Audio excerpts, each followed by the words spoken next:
Hi, I'm Grandpa Gary, and I just got here back at the church parking lot, and I have the Hobbyzone Aeroscout with me today.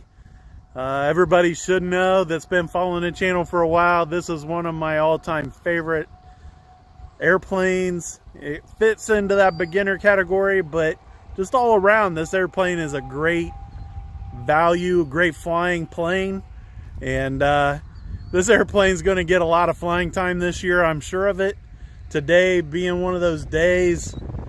For one thing, it's the third day of this mission, and I thought no better time than to bring the Aeroscout out here because, like I said, this is one that's going to get flown a lot, and we can't leave it out of the beginning of this mission. So it'll be interesting to see what this airplane looks like at the end of the year, how much glue it's got, all that kind of stuff. So we'll be looking back to this day at the end of the 365, and we'll have this airplane out and looking at it and comparing notes and all that kind of stuff. But for today, we're just going to put it up in the air and see how it does.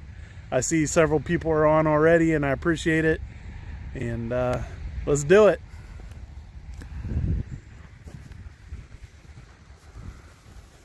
One of my first stickers that I got and hand out was that Fly 365. I am out of those, by the way, in case you're wanting one. I don't have any more. And of course, the RC Sailors have been on there for quite a while. They've helped me out. The wind is coming from the tree down there, guys, so that's why I'm taking off that way. Safe is turned off. We don't really need it.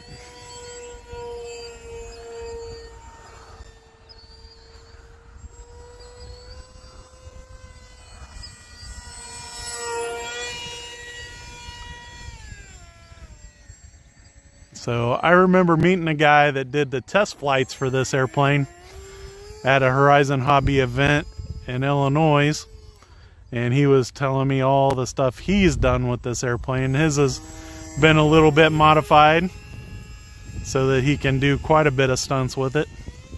This is, of course, this is all stock except for the transmitter I'm using. In fact, it's still the original battery. I've used it in everything 3S.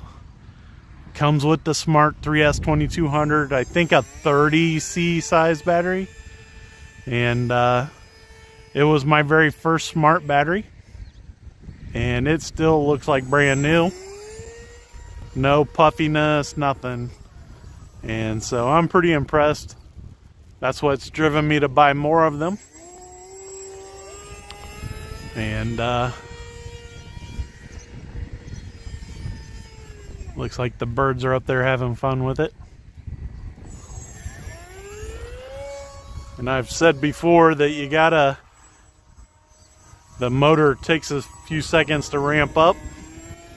So you gotta be thinking a little bit ahead on this airplane, or have plenty of speed to coast through those turns.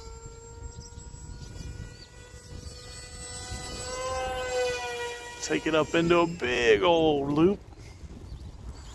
The wing stalled just a little bit at the top, but as it carried through, I straightened the wings back out.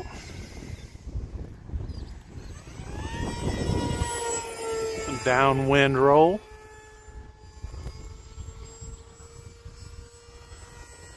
Into the wind, we'll go inverted. Pop it over the top.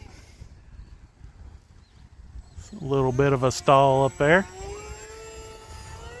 Climb it up and we'll roll it over.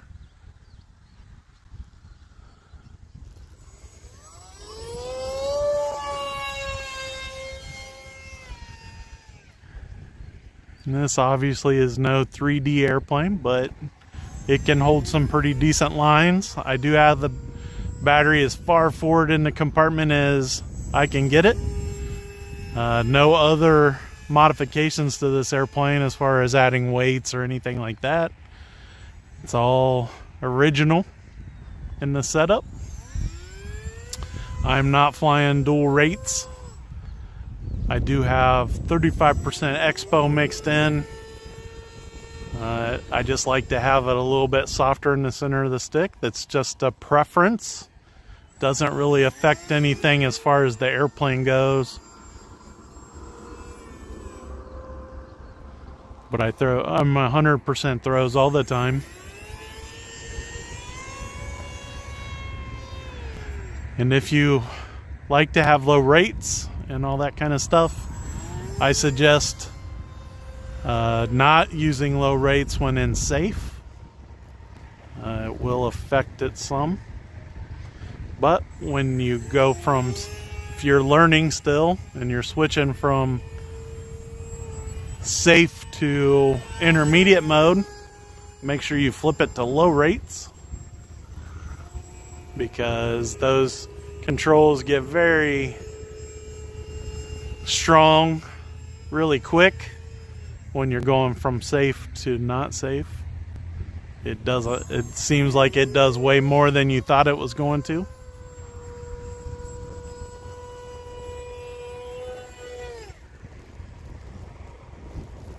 A little bit tighter loop. That wind strong enough I can probably almost kite this thing, climbing just a little bit. A little aggressive approach for like a landing. Try that again. Bringing the nose down, letting it swerve around here real quick, and then flaring it in that turn into the wind, just like that.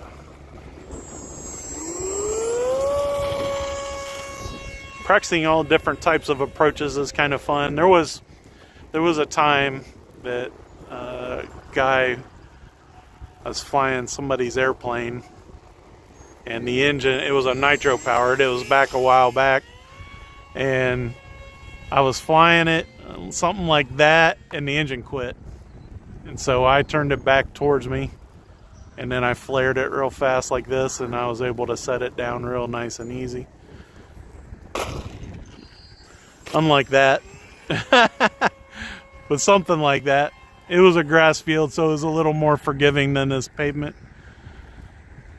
But my dad was watching because I was a teenager at the time, and it kind of surprised him how I landed it.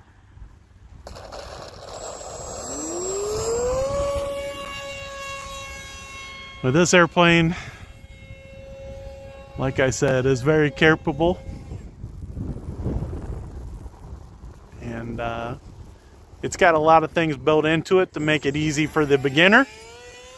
But at the same time, you're not going to be super bored when you get to intermediate levels. It'll still do a lot of new things once you open it up and let it do it.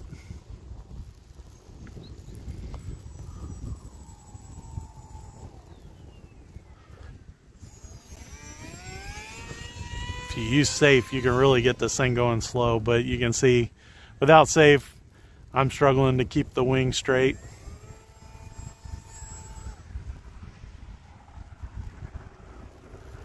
We'll bring it in for one final landing.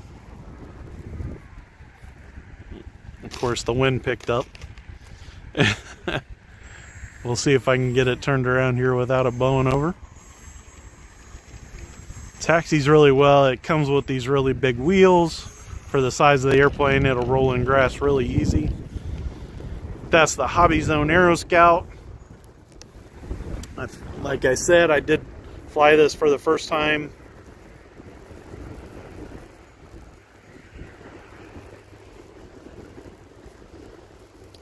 at the Horizon Hobby Field. So guys, it was day 3, a great flight, even though it's a little windy. And hopefully we got some good weather coming, keeps coming. But when that bad weather does come, hopefully you're subscribed and hit that notification bell. That way you guys see it. Hate for anybody to miss it when I get up and fly. And just nothing but bad weather. And I'm dedicated. I'm going to fly every day for this next year. So I appreciate all of you guys for watching. And until next time, I'm Grandpa Gary, and I just got here.